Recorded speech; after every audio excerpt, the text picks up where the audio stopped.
Tapi yang namanya pendidikan karakter itu kan pembiasaan. Kalau misalnya punya nilai-nilai keutamaan itu lalu dilaksanakan real dalam kehidupan sehari-hari. Maka mendidik orang-orang muda yang sedang mencari jati diri ini selain intelektualnya tapi juga harus mengalami. Mengalami itu lalu dibuat sebuah sarana. Sarananya apa? Misalnya seperti asrama. Itu kan sarana sebenarnya.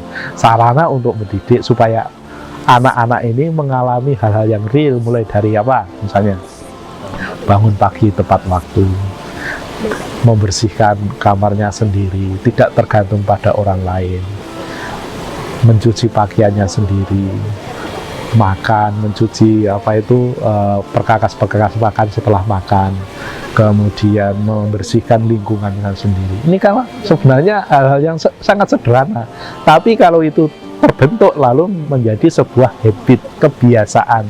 Kebiasaan itu, kebiasaan baik yang sudah dibawa itu, itulah kualitas diri.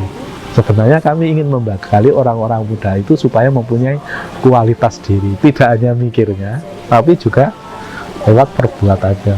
Jadi lagi pikiran, perasaan, kehendak itu berjalan seimbang. Lalu mereka mengalami. Banyak sharing-sharing dari orang tua ketika anaknya masuk di Panlit yang dulunya itu misalnya tidak mau makan sayur, setelah pulang dari kok mau makan sayur, hanya masalah sayur loh, seolah-olah pendidikan itu sudah dianggap berhasil. Ada anak yang awalnya itu tidak punya sopan santun, menyapa dengan orang tuanya tidak dengan sopan, lalu setelah masuk sana bisa mempersilahkan orang tuanya, silahkan Pak. Bapaknya merasa bukan yang ditanya, bukan nilai matematikanya berapa, nilai IPA-nya berapa. Ya itu kadang ditanyakan, tapi yang lebih mengesan ternyata dalam hal sikap, tutur kata, perilaku. Nah ini yang kami garap itu sebenarnya yang di asrama itu adalah hal-hal yang seperti itu, pembiasaan itu. Lalu yang lain-lain itu pengembangan, karena sekarang itu kan kalau misi Romo Pandit yang 5 itu kan harus visioner, harus cerdas, harus unggul, harus peduli. Nah, itu lalu harus mencari terobosan-terobosan yang sekarang ini sedang hidup itu dalam hal apa. Tetapi ke depan wacana pendidikan Indonesia itu arahnya seperti apa. Lalu anak dibekali untuk itu. Maka di sana lalu misalnya ada yang di luar kurikulum nasional ya, ada wawasan kebangsaan, ada sidang akademik, ada kristianitas, ada aksi sosial. Aksi sosial itu lain dengan sekolah-sekolah lain. Kalau dulu saya di Jakarta waktu di Don Bosco, aksi sosial itu sudah ada program dari sekolah, lalu ada anggaran dari sekolah. Di Panlit enggak, tidak ada anggaran dari sekolah sama sekali. Siswa harus mencari sendiri. Sejak dari kapan? Aksos itu kan dilaksanakan akan naik kelas 3. Naik kelas 3, lalu baru dilaksanakan. Dananya dari mana? Digali sejak dari kelas 1. Caranya misalnya ngamen ke gereja-gereja, nyanyi, jualan apa-apa. Lalu tidak boleh minta dari orang tua, tapi dari usahanya sendiri. Ini belajar untuk apa? Kemandirian, keuletan. Lalu kerjasama dengan lembaga-lembaga lain. Itu tuntutannya itu. Jadi dari nol mereka mengorganisasi itu dari mereka. Lalu guru hanya mendampingi. Maka di Panlit itu namanya guru itu bukan disebut guru tapi pendamping. Pendamping pamong. Karena apa? Yang menjadi objek dan subjek pertama itu adalah siswa, yang digarap adalah siswa.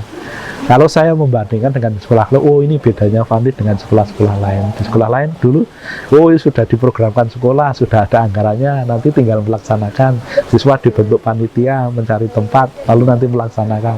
Nah, ini enggak, dari nol, jadi dari mencari, mengumpulkan dananya sampai sekian, hampir 3 tahun kan. Setelah 3 tahun lalu mereka nanti menentukan tempat, dan ini bagian dari proses panjang. Sebenarnya ini adalah di PES3 itu kan retret 3 tahun ini sebenarnya.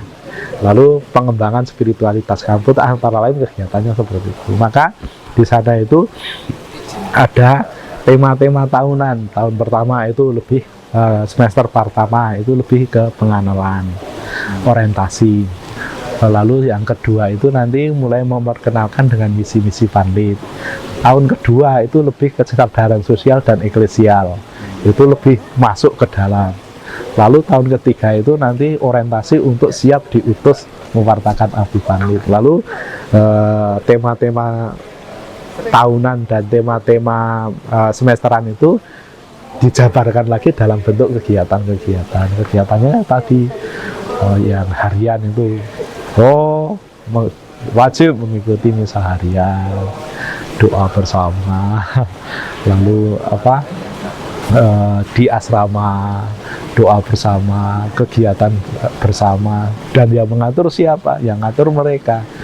Sing mendampingi siapa? Para pamong mengikuti dia. Tapi semua kegiatan yang mengoordinir anak. Maka kalau pas PPDB, penerimaan siswa baru masuk di Panlit, beberapa orang tua itu heran, loh itu gurunya di mana, pendampingnya di mana, kok semua yang ngatur siswa? Karena apa? Untuk latihan. Kelas 1 sudah otomatis nanti menjadi panitia PPDB, dan itu berjalan dari waktu ke waktu. Malah beberapa kali, loh kok gurunya enak gurunya sembunyi di belakang, jadi mendampingi, lalu nanti menerima laporan-laporan, evaluasi-evaluasi.